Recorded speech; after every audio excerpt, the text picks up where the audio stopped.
Welcome friends to another r/NuclearRevenge video. Today we've got a satisfying nuclear revenge story. It's written by Sticky115. My girlfriend cheated, I never let her forget. To this day, a good revenge story gives me a warm, bubbly feeling inside. I believe it comes from this college experience years ago when I got revenge on my cheating girlfriend and it felt good.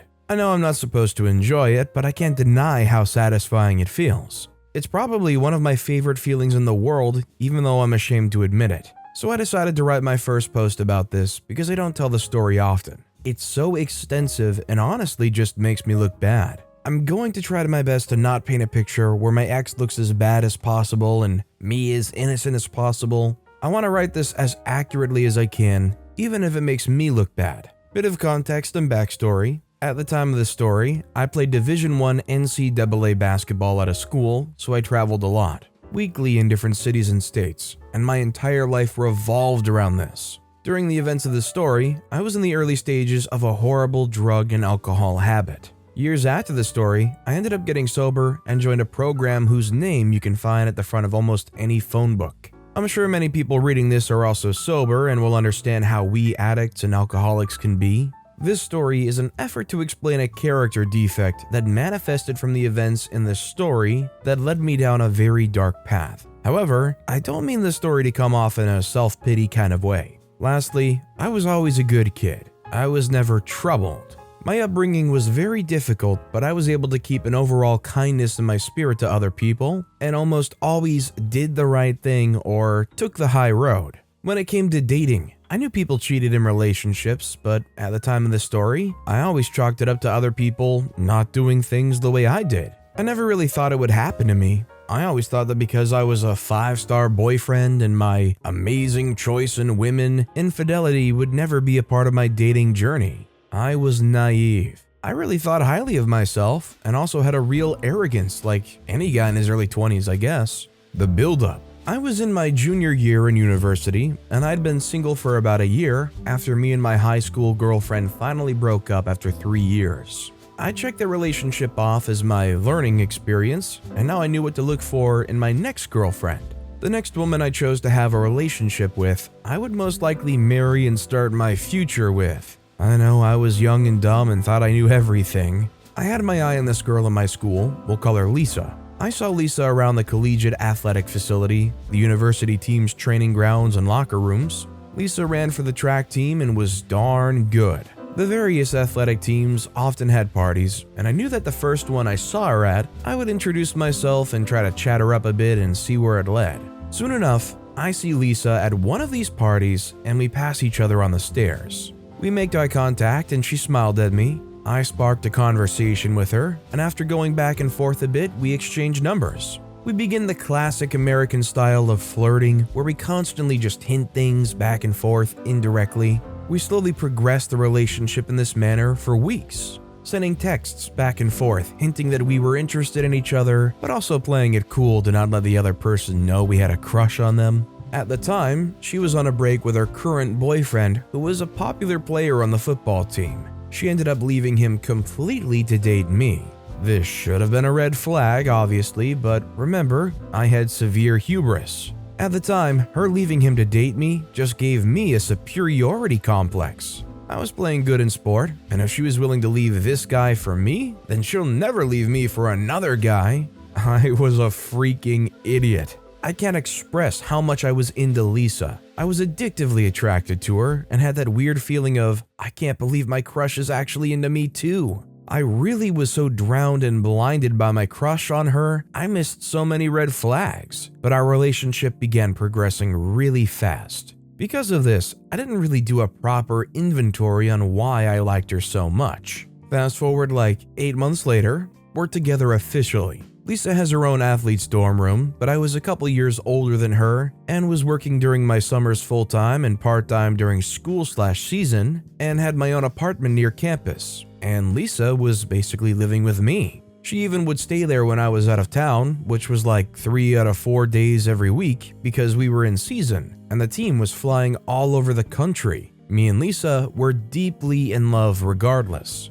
At the end of the season, I'd planned 2 massive back-to-back parties. One was for my teammate's birthday, Friday night, and then my birthday, Saturday night. They just happened to be one day after the other, and luckily landed on a Friday and Saturday night. Me and Lisa got drunk Friday night and hooked up unprotected. Lisa kept a period tracking calendar app on her phone. She was asleep, and I drunkenly remembered she always marked down in her calendar when we went unprotected, so that she knew if she should be worried if she missed her period. She missed her period often because she was an athlete. My inebriated brain thought she should put it in her calendar now because we would forget the next day since we were so messed up.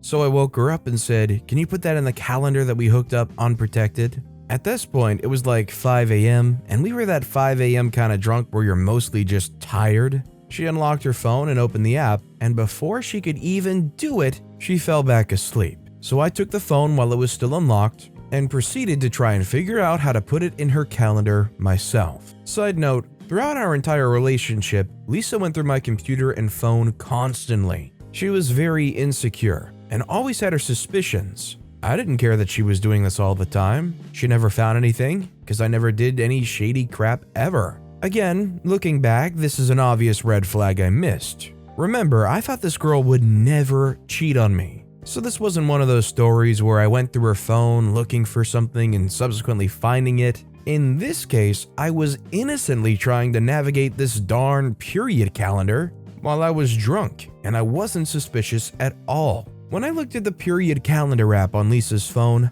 I saw all kinds of little markers on different days of each month. Each marker was a different color, so I opened one to see what the color coding meant. I saw that red was obviously symboling her period, and then there was also black markers that showed when she hooked up unprotected. This is when my heart sank into my stomach.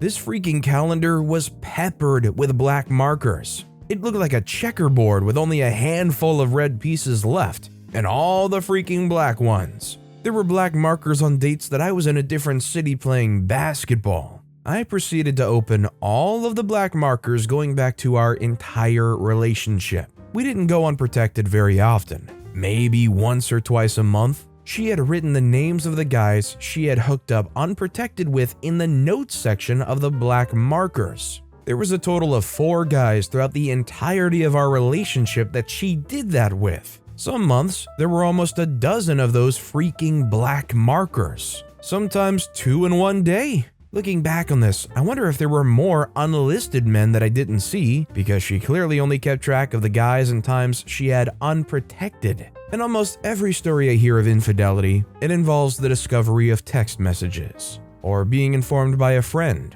or the classic coming home early and catching your partner red-handed. I, on the other hand, discovered a freaking well-documented ledger of almost every time she cheated and hooked up unprotected. Amongst the 4 guys I discovered, one of them was her ex that she originally left to date me. Cheating on me with him was a common occurrence. There was also some other unknown guy she was also clearly sleeping with regularly. The last 2 fellas looked to be just a one-time thing. But again, like I said, these markers were just the times she hooked up without a condom. So who knows what the true story was there? I sobered up real quick. I proceeded to look through her texts and calls and found nothing. However, at the time, Android phones had a folder where you could see deleted texts, but not the contents of the messages. She had thousands of deleted texts and calls, but I couldn't see what they said. But I saw the numbers and did a quick Facebook search and matched one with her ex, in addition to something like half a dozen other random dudes. The worst part was I found 2 of my teammates. One guy I was actually pretty close with. I just put her phone down after a few minutes. The evidence was overwhelming. The more I seemed to look at the phone, the more my insides began to hurt. I felt so defeated. I can't fully describe the feeling, but I'm sure anyone reading this that caught a significant other cheating knows what I'm talking about. I felt so stupid for trusting her and having no suspicions of her. I couldn't stop thinking about how I regretted all the times I had an opportunity to cheat and remain faithful to Lisa. I felt like an idiot for not cheating on her when I could have. My loyalty felt like a waste. I know it sounds ridiculous and irrelevant to the fact that she was unfaithful. I think I was obsessed over that because if I had cheated as well, I wouldn't have hurt so much in that moment. All I could think about was how much I was hurt. I would do anything not to feel the pain and embarrassment anymore. Question: am I the only one who thought this way after catching their partner cheating? I'm curious about this. I proceeded to leave my apartment and go for a long walk. I had never felt the emotions that were coming up and didn't know how to process them. My ego felt like it was literally dismantled in front of me. I wasn't sure what to do, and I was too embarrassed to tell anyone. My sadness quickly turned to anger. I knew I was gonna get my revenge, I just didn't know how yet. I was seething with rage and wanted to make sure she never recovered from this. My roommate slash teammate and best friend at the time, who was sleeping on the couch in my living room, we'll call him Bono, an Eastern European kid who stood 7 feet tall and was as Russian in demeanor as you can imagine, also had an equally ridiculous real-life name, hence Bono. Well, Bono called me shortly after I started my walk. I answered, and he asked where I was. I asked him to keep this between us and told him what happened. He stays on the phone and goes into my room, and I hear him in his Russian accent yell at her, "Yo, witch, you cheated on OP?" Then I faintly hear her inaudibly say something in the background and him yelling at her to get out of the apartment. After some scuffling, Bono gets back on the line and says, "Yo, she gone, come back and let's talk." I head back home and me and Bono go over what had happened. Things don't get sappy because we're both complete alpha males who both come from cultures where men don't cry, and neither of us really knew what to say or do in the situation. He makes his best attempt to comfort me and says, "Tonight's her birthday, we're gonna get messed up and find you some girls. Screw her, I never liked her anyway." Oh yeah, this day was my birthday, forgot about that part. Me and Bono go out for breakfast. I'm still a little drunk. My phone's blowing up with calls and texts from Lisa. I tell her I saw everything on her phone and I can't stand to speak with her or look at her. She keeps trying to convince me to let her come to my birthday party, and I make it clear I don't want her there. She was clearly concerned about exactly what Bono suggested to me earlier when me and him chatted. Lisa's entire reputation and popularity revolved around the fact that she was dating me. I think most people didn't like her in the first place, but put up with her because we were together. She knew that if I acted single at my birthday party and she didn't show up, everyone would know something was askew. I think Lisa was more worried about being embarrassed than our relationship. I don't remember much of what happened that night, but one of my friends sent me a little package for my birthday from California, filled with some really good weed, hash, moon rocks, some pills, and the devil's dandruff, and I proceeded to do a glorious swan dive into an intoxicated oblivion. All I remember is sitting on my chair at the pregame for my party. There were two girls sitting on the arms of the chair, and I still have a photo of that moment and I remember it vividly.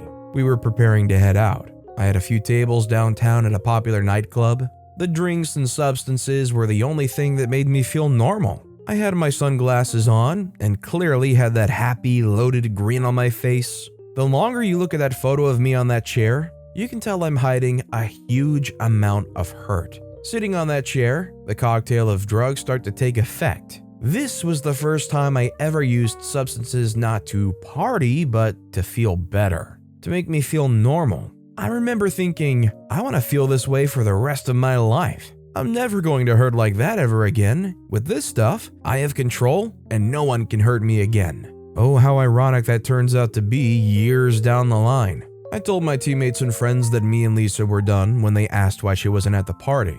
I didn't tell them why though. I also didn't show them that I was affected by it in any way and just played it cool. I tried to focus everyone on the party ahead of us. The revenge. So this is one of those revenge stories where it was only half planned. I knew I wanted to get revenge on Lisa for hurting me so much, but I kind of just improvised as opportunities came up. My original kind spirit had died at my birthday on that chair. All my morals went out the window. I never cheated in relationships. Therefore, I believed I would never get cheated on. I realize now how dumb that is, but that's what I thought at the time. I didn't care what collateral damage I caused, as long as my mission to hurt Lisa as much as possible was accomplished. So I continued every day of my life with this new selfish mindset. I was sitting at my computer later that next week skimming Facebook when I saw the profile of one of her track teammates on my feed. That's when I had my first vengeful idea. I decided I was going to attempt to get her teammates to bite the bait that I was about to cast out into the water.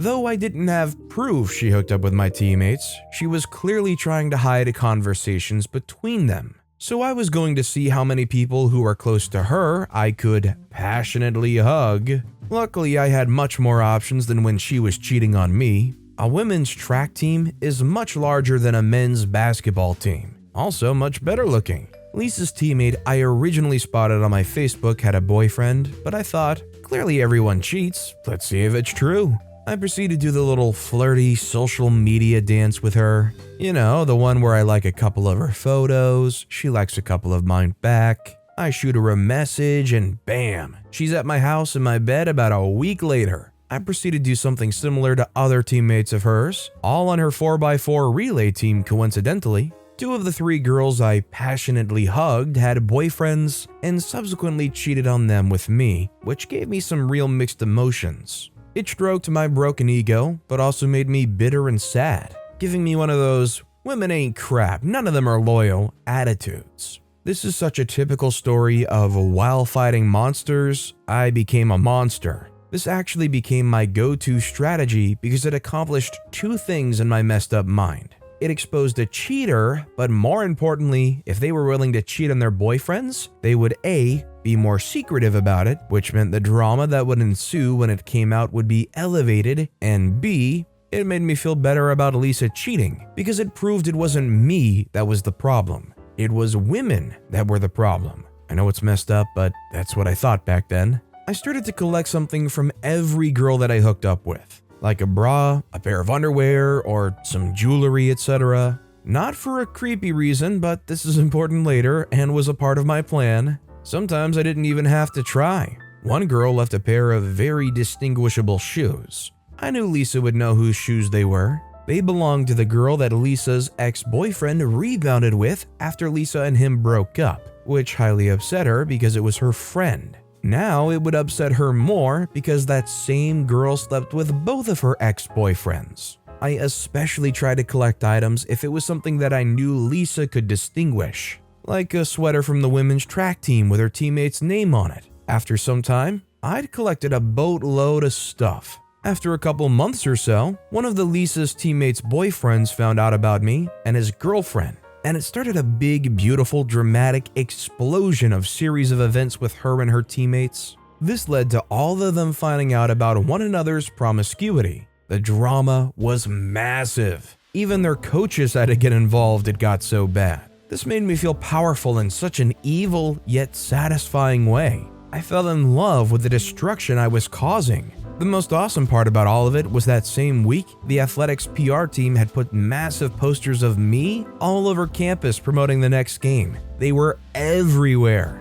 Some of the posters took up the entire side of buildings. So Lisa and her friends had to see me all over campus every day while this drama was erupting all around them. I felt like a triumphant dictator. It was glorious and pathetic at the same time. Their coach even proceeded to have a serious meeting with the compliance department and my team's coaches. My coach literally laughed at her saying, "This seems like an internal issue, but OP hasn't done anything illegal or broken any school policy, so there's nothing we can do." This infuriated the women's track coach. Their team had fallen apart. Their national ranking began to plummet. Then Lisa's coach even got in trouble for being caught tearing down some of the smaller posters of me on campus in a raging temper tantrum. I loved all of it. I continued to add fuel to the fire, posting photos of me with girls, smiling, being happy every chance I could on Facebook and Instagram. But under it all,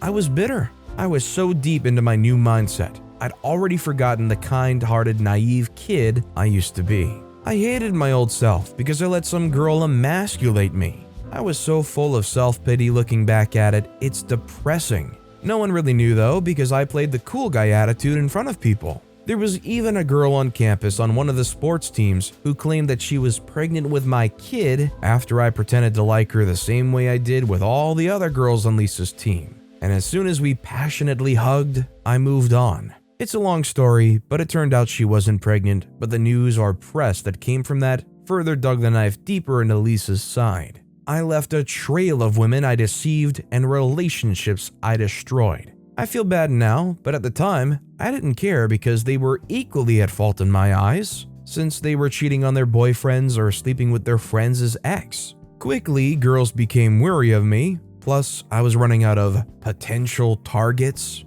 I was an awful human being then the way I was thinking, and I was going after girls that weren't even friends or on the track team with Lisa, but were just around her in daily life. For example, her classmates, and as well as her own family. I even flirted with her own sister who was married with a kid, and I almost succeeded. She was down, but her and Lisa's dad found out about it and stepped in and put a stop to it all before we could do anything. Her sister was ostracized as the news spread within the family. I wanted Lisa to know I was everywhere and constantly reminded her how she messed up. In my eyes, this was all her fault, and she unleashed this fury of chaos upon herself. She should never have messed with me like that. Lisa had to take an extended medical leave because of her depression and mental health issues she was experiencing from the whole situation. She even had to go on medication and lost tons of weight. She began to look extremely unhealthy. The whole mess was torturing her, and the more she hurt, the better I felt. At this point, I had already inflicted more damage than she did to me, but I'd become addicted to the feeling of power. I spent zero time processing my own emotions or moving on from what happened. All I wanted was more revenge, and I couldn't stop. After weeks of ignoring Lisa's texts and calls, she finally gets a hold of me by showing up to my apartment unannounced late at night. She was there to pick up some stuff she left from when she lived there to take home. She was actually a local, and her parents lived close by. She was still on her medical leave and no longer staying on campus, but rather with her parents. I told her I would bring her stuff to her parents' house that weekend, but I couldn't let her in because I had company, which I did, but it wasn't one of her teammates or friends, unfortunately. I then took all the items I'd collected from all the girls over the weeks. There was probably like 8 or 9 things from different girls, including her teammates, and threw their belongings in along with Lisa's stuff into big black trash bags. I took the bags to her house and then called Lisa's dad. I told him I left her stuff on his porch and to inform his demon daughter. Me and Lisa's dad actually really got along, and he even took my side after Lisa and I broke up. But after all these events transpired, he obviously had a negative opinion of me. 15 minutes after I get off the phone with Lisa's dad, I get a call from Lisa. I answer because I want to hear her reaction to having all these other girls' stuff mixed in with hers. She was sobbing uncontrollably. It sounded like that half-crying, half-mumbling thing people do when they're hysterical. She wasn't even angry, just desperately begging me to point to stop my tyranny. I just smiled and basked in the glory of hearing her hurt. I responded, "Why were there other guys in our relationship? You mixed them into our relationship like I mixed other girls' stuff into your stuff. It's the perfect little ironic metaphor." I thought it sounded cool at the time and was real proud of myself. Facepalm. I later found out from one of Lisa's friends, who knew she was cheating on me during our relationship, that Lisa was convinced I was the one cheating on her because I was always out of town. This doesn't make sense since I was out of town because of basketball, a very legit excuse. Not just randomly on my own accord. You could literally see my schedule on the school's website. I kept in contact with her constantly when I was gone, but obviously when I had practice or team meetings, I couldn't be on my phone. But she didn't have the logic in her brain to figure this out, I guess. I assume it's just an excuse she made to protect her insecurities about the whole fiasco, or to keep face with the people who knew she was cheating.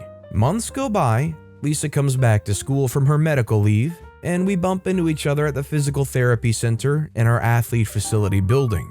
I see this as another opportunity. It had been a while since I did something that hurt her, and I was still hungry for more vengeance. I proceed to pretend like I wanted to rekindle things with her. She's cautious at first, but eventually bites after about a week. We start to mend our relationship. We proceed for about a month, but I wouldn't call this a relationship. I forbid her to have any male friends, nor is she allowed to go out and party with her girlfriends. I also need full access to all her accounts and her location at all times. It was more like a hostage situation. It gave me a sense of control. Meanwhile, I'm not being faithful at all. This was my plan all along. Finally, she finds out about me sleeping with a girl in one of her classes and we have a nasty breakup. I told her that she literally knows what it felt like to be me when we last dated. Yet again, I felt triumphant, but it was just another chance to hurt her and I did.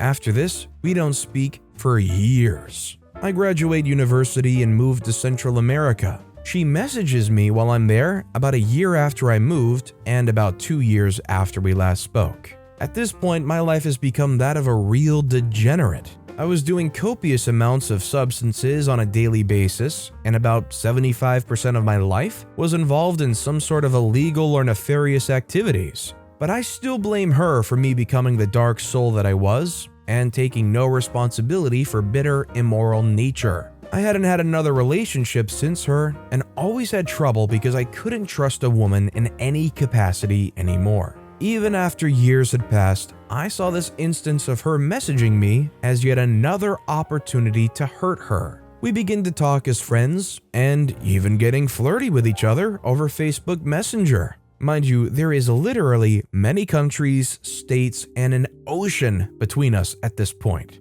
I was planning a trip back to my old university to visit some friends. However, I told her it was different. I explained to her I was moving back to the city for a new job I was just offered. We decide to meet up when I get back and see if there's anything worth saving between us. I'd put on my best acting hat and try to seem like I've put our past behind us. However, I'm just as vengeful now as I was years ago. She's finishing up her last year at university, and I make the trip back to the USA. I meet Lisa at a coffee shop when I arrive. We spend the entire night together. From her point of view, it really looks like we moved past our differences in what happened. We could actually work things out. However, I'm not moving back obviously like I told her. I'm only staying 2 nights. She doesn't know about this. After hooking up a few times and spending a couple days together, without mentioning anything to her about me leaving, I pack my things and get back on a plane to Central America. I blocked her on all my social media and communication outlets.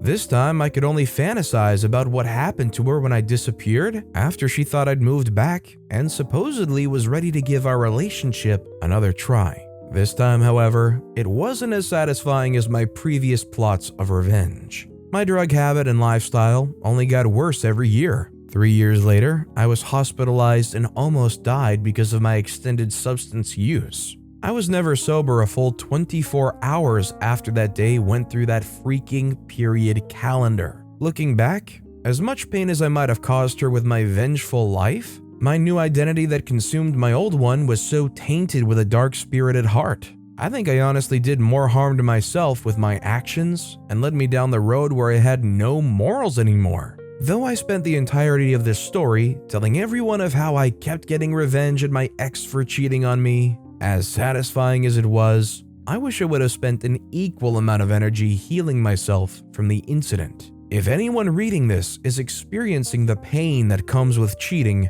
a good revenge story can bring you some satisfaction, but I hope you don't make the same mistake I did. Rather, spend more time healing yourself from the hurt and moving past it. The revenge won't heal you. It'll be a separate journey, but could distract you from putting yourself back together. Luckily, I got sober, and I'm sober now 4+ years. I even had another girlfriend of 2 years cheat on me before I got sober, but this time, I didn't take revenge. I spent my time healing. I changed and only focused on myself, and that was way more satisfying than the revenge I got on Lisa for cheating on me. Now I'm married almost 2 years to a woman who's sober, and man, do I have a good life. I have a dream job and a dream marriage. Thank you to everyone who read this. Sorry if it wasn't well written. I never write like this, but I've never told the full story in detail before, and I got a lot out of writing it. Mostly what I hope to get from this is to share my experiences doing horrible things, but feeling an immense satisfying feeling from where it's almost addictive, and morphing from generally a good person to a relatively dark, evil one. Obviously, people have dark moments, but I feel like my personality and psyche have never been the same since that experience. I'm looking forward to any responses to the people willing to read this stuff. So, considering what happened to OP and the lengths to which OP went after that point, do you sympathize with OP? Do you understand, why OP went so far? Or do you think, even with a broken heart, the things OP did were just way too far for a reasonable person to go to? I'd love to hear what you guys think down in the comments below. But with that being said, that's all the time we have for today. If you haven't yet, if you could like and subscribe, that would mean a lot to me. Whatever you do, whether it's liking, subscribing, turning notifications on, all of it helps grow this channel, and I appreciate the heck out of it. So until next time, I'll see you all tomorrow with some more stories.